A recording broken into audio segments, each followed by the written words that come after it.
Is your MacBook covered with fingerprints, oil, and grease? And when you try to wipe it down, you accidentally hit one of the keys? Well, no longer, because with Fuzzy, you can confidently clean your keyboard without worrying about triggering any unwanted actions on your Mac. Whether you're wiping away dust, crumbs, or spills, Fuzzy ensures that your cleaning efforts remain focused and effective. No longer will you have to worry about the risk of inadvertently activating your Mac or disrupting your workflow with unwanted keystrokes. Fuzzy eliminates these concerns by providing a simple yet powerful solution to lock your keyboard securely. This is a fully free application. It has been vetted by Apple and is available right now on the Apple Store. It's lightweight, fast, and responsive. Go get your copy now.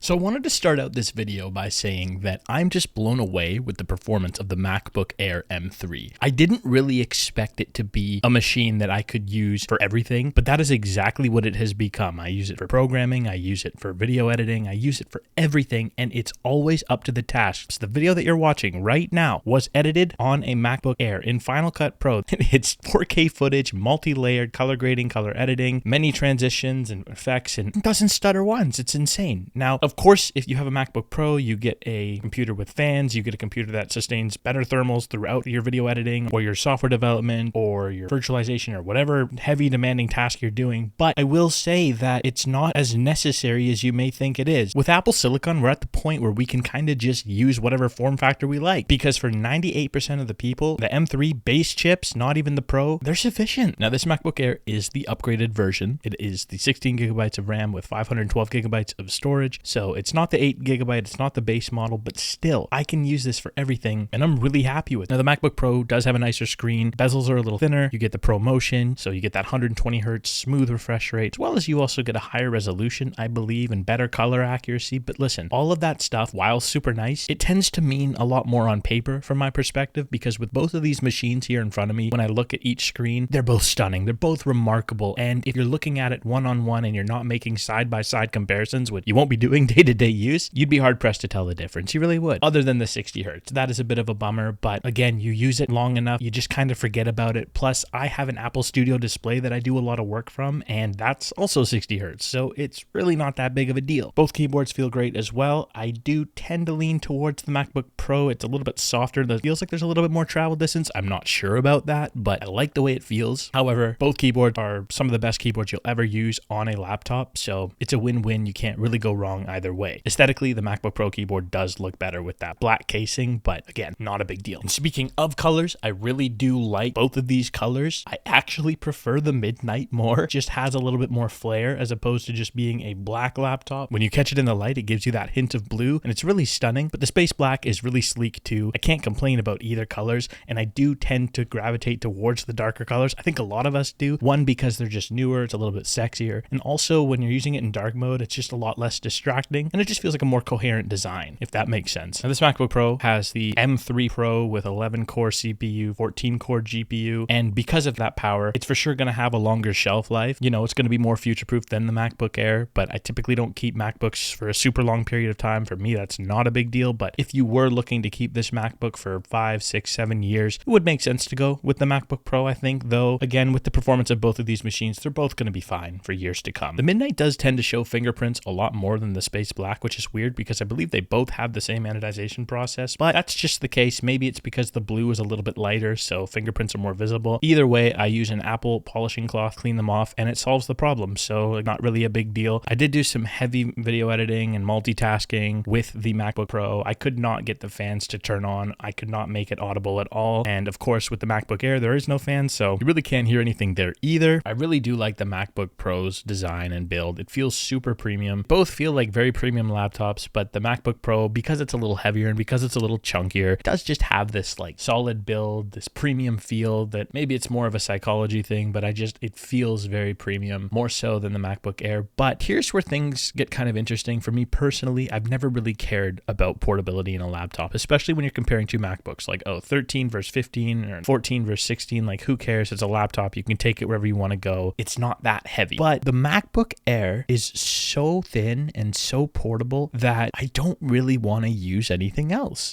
I know it's a bit crazy, but I'm using the MacBook Air and it's just phenomenal. It's so portable and so convenient that's actually you want to take it places because of how sleek it is. And the MacBook Pro 14-inch, I like it. It's great, but it's chunky. It's heavy. And I noticed that same thing with my 14-inch M1 Pro that I used for almost 2 years. I'm like, this thing is super heavy. I love it. But man, the MacBook Airs are so sleek and so powerful that I'm inclined to recommend them for most people. I really am. Now, again, can't go wrong with either. And the MacBook Pro will hold up better over time, but yeah, the MacBook Air is just tough to beat. It is a great package. So that's been my experience / some things to consider if you're in the market for a MacBook. Again, let me know what you think in the comments. If you like this video, leave a like. If you didn't, leave a dislike. Let me know what I can do in the future to improve. I'll see you guys in the next one. Today's sponsor is Remotely, a next generation remote access tool. It supports 4K at 60 frames, and it even supports HDR. It's low latency, which makes it great for PC gaming, and it's supported on all recent versions of Windows. It supports session recording and voice chat, and it allows you to mark up web pages. It also has a very active community forum where you can post up your issues and get solutions in the same day. All transmitted data is encrypted using AES 256, so it is extremely secure. There's a strong 14-sign connection ID, which makes it virtually impossible to guess. You also have the option